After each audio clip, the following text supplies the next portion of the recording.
तर नमस्कार शेतकरी मित्रांनो.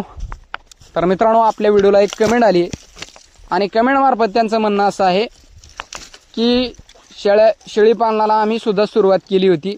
शेळ्या खरेदी केल्या होत्या आणि सुरुवात आम्ही शेळी पालनाला केली होती. आणि ज्या टायमाला आमच्या शेळ्यांची डिलिव्हरी झाली किंवा फर्स्ट टाइम आम्हाला शेळ्यांचे एक पिल्ले मिळाले, तर त्या पिल्लांची आमची भरपूर अशी एक मरतणूक झाली आणि ते शेळी पालन आम्ही बंद केलं. शेळ्या विक्री केल्या आणि शेळी पालन एक तोट्याचा व्यवसाय आहे, परवडत नाही. तर असं त्यांचं एक म्हणणं आहे. तर सुरुवात म्हणजे बघा, व्हिडिओ बनवण्याचं कारण म्हणजे फक्त आपण ह्या कमेंटवरती व्हिडिओ बनवतोय आणि मेन मुद्दा म्हणजे सुरुवात म्हणजे काही मित्रांना जे एक तरुण मित्र, शेतकरी मित्र याच्यामध्ये उतरत असतील शेळी पालनामध्ये सुरुवातीला, तर त्यांना सुद्धा अशा अडचणी एक येत असतात आणि या कारणामुळे सुद्धा एक शेळीपालन फार्म एक बंद पडत असतात जास्तीत जास्त, किंवा शेळीपालन जे करत असतील तर एक सुरुवातीला ते खचून जात असतात. शेळ्यांची एक पिल्लांची मरतणूक होत असती, त्याच्यामुळे एक ते शेळ्या आपले विक्री करत असतात आणि त्यांचं एक माइंडमध्ये असतं की एक पुरत नाही. तर मित्रांनो, त्या मित्रांसाठी सांगतो मी, जे एक लवकरात लवकर हार मानतात, तर ते हे व्यवसायामध्ये त्यांची एक मरतणूक झाली तर ते काय करेल, शेळीपालनामध्ये जर मरतणूक झाली तर ते मेंढी पालन करेल. मेंढी पालन केलं की सर्वसाधारण एक कोंबडी पालन करेल. कोंबडी पालन केलं की दुसऱ्या जागी कुठेतरी एक पैसा इन्व्हेस्ट करेल.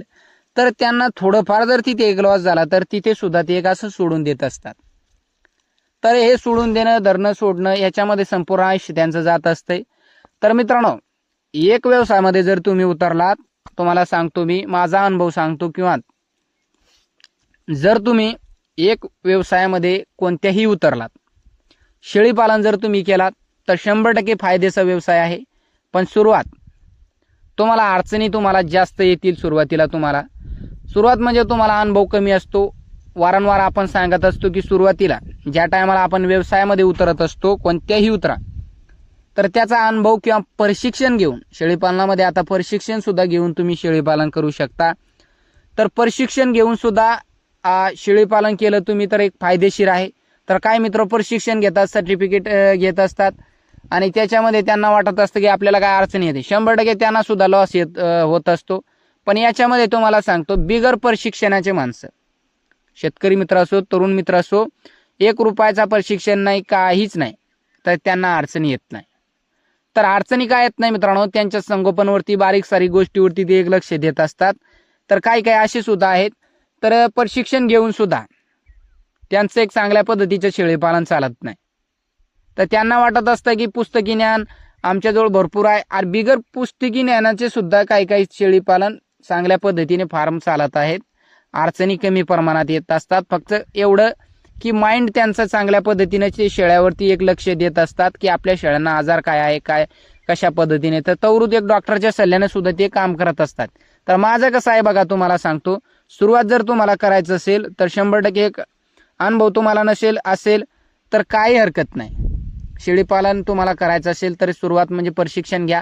नसेल घ्यायचं असेल तर डॉक्टरचा सल्ला, आणि घेतला असेल तरी सुद्धा डॉक्टरचा सल्ला तुम्ही वारंवार आपल्या शेळीपालनामध्ये घेत चाला की लसीकरण कशा पद्धतीने करायचे, काय करायचं, डिवॉर्मिंग कशा पद्धतीने करायचे, सर्दी झाली तर काय द्यावं, खोकला लागला तर संपूर्ण गोष्टी, शेळी हिटवरती येत नाही तर काय करावं, तर संपूर्ण गोष्टी तुम्हाला एक 6-7 महिन्यामध्ये कळत नसतात.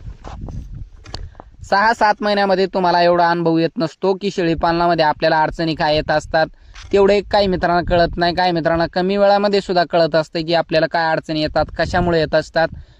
तर मित्रांनो, सुरुवात म्हणजे कोणताही व्यवसाय निवडा तुम्ही, तर असा एक व्यवसाय नाही की जसं तुम्ही त्याच्यामध्ये पैसा इन्व्हेस्ट केला दुपटीने किंवा 4 पटीने तुम्हाला पैसा त्याच्यामधून वापस मिळेल. तर लाख अडचणीचा सामना तुम्हाला कोणत्याही व्यवसायामध्ये करावा लागेल. व्यवसायाचा एक मेन म्हणजे मुद्दा, तुम्हाला त्याच्यामध्ये लॉस होईल किंवा अन्यथा त्याच्यामध्ये प्रॉफिट होईल. या 2 गोष्टी किंवा चढ उतार तुम्हाला बघायला मिळेल. कोणताही व्यवसाय करा तुम्ही, एकतर लॉस होईल किंवा प्रॉफिट होईल. शक्यतो तुम्ही जसं तुमच्या व्यवसायामध्ये जास्त वेळ तुम्ही व्यवसायामध्ये दिलात, किंवा सर्वसाधारण 2 वर्ष काम करा, 1.5 वर्ष काम करा, 2-3 वेळ. आता काय मित्रांचे एक सुरुवातीला पिले मरण पावतात किंवा मरतणूक जास्त होत असते, तर ते खचून जात असतात. त्यांना वाटत असते की शेळीपालन परवडत नाही. त्या कारणामुळे मग ते काय करत असतात, शेळ्या विक्री करून टाकत असतात. तर सुरुवात मित्रांनो, माझं एक म्हणणं आहे, तुम्हाला सांगतो मी, सुरुवातीला अनुभव कमी असतो, त्या कारणामुळे तुमच्या पिलांची मरतणूक होत असते. तर सुरुवात म्हणजे 10 पिले तुमचे मरतील. 20 सर्वसाधारण 10 शेळ्या जर तुम्ही सांभाळा असाल तर 10 पिलांची तुमची मरतणूक होईल. 20 पिले जर तुमच्या शेळ्याने दिले असेल तर 10 पिलांची तुमची मरतणूक होईल पहिल्या वेतामध्ये. ते शेळीपालनामध्ये तुम्ही टिकून जर राहायला धीर सोडली नाही तर दुसऱ्या टायमाला तुम्हाला कळेल की आपले पिले काय कारणामुळे मेले किंवा काय आपण हुकचूक आपल्याकडून झाली. तर त्या टायमाला संपूर्ण माणूस एक त्याच्यावरती एक माइंड लावून काम करत असते की वारंवार आपलं एक लॉस होत असते, तर काय कारणामुळे होतंय किंवा अनुभव तुम्हाला चांगला त्या एक टायमामध्ये मिळत असतो. तर ते दुसऱ्या बारीला तुम्हाला किंवा दुसऱ्या वेताला तुम्हाला त्याच्यामध्ये तुमची एक 5 पिलांचीच मरतणूक होईल. तिसऱ्या वेताला तुमची मरतणूक कमी होईल. तर असं करून करून तुमचे एक पिल्लाची एक मरतणूक काही वेळेस किंवा येणाऱ्या काळात तुमच्या पिल्लांची मरतणूक सुद्धा तुमच्या शेडवरती होणार नाही.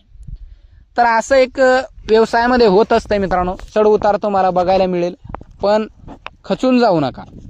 कोणत्याही व्यवसायाचा पहिला नियम आहे तुम्हाला लॉस होणार, आणि त्या लॉसचा जर तुम्ही सामना केला तर तुम्ही येणाऱ्या काळात तुमचं शेळीपालन असो, मेंढीपालन असो, कुक्कुटपालन करत असाल, दूध व्यवसायामध्ये काम करत असाल तर 100% तुम्ही एकच व्यवसायामध्ये टिकून राहा. तुमचं प्रॉफिट त्याच्यामध्ये होणार, चांगल्या पद्धतीने तुम्ही इन्कम त्याच्यामध्ये घेणार, वार्षिक उत्पन्न सुद्धा तुम्हाला चांगल्या पद्धतीचं त्याच्यामध्ये मिळणार. फक्त धीर सोडू नका. व्यवसायामध्ये जर तुम्ही धीर सोडला तर काय होत असतं, या व्यवसायामध्ये कंटाळा आला किंवा या व्यवसायामध्ये परवडत नाही, पिलांची मरतणूक झाली, चाललेत दुसऱ्या व्यवसायामध्ये, तिथे सुद्धा लॉस होत असतो, चालले तिसऱ्या. मग याच्यामध्ये तुमचं टायमिंग चालतंय, टायमिंग तुमचा वेळ त्याच्यामध्ये चाललाय, तर तुम्ही कमावणार कधी, काय करणार. तर मित्रांनो, सांगण्याचा मुद्दा किंवा व्हिडिओ बनवण्याचं मेन कारण आपला असं आहे की खचून जाऊ नका. जर तुम्ही कोणत्याही व्यवसायामध्ये खचून गेलात तर मग तुमचं काहीच खरं नाही. त्या अडचणीचा सामना करावा. कशामुळे आपली पिल्लांची मरतणूक झाली ते पहा. तर मेन म्हणजे जाता जाता तुम्हाला सांगतो, कोणत्याही व्यवसायामध्ये खचू नका. व्हिडिओ पाहिल्याबद्दल मनापासून धन्यवाद.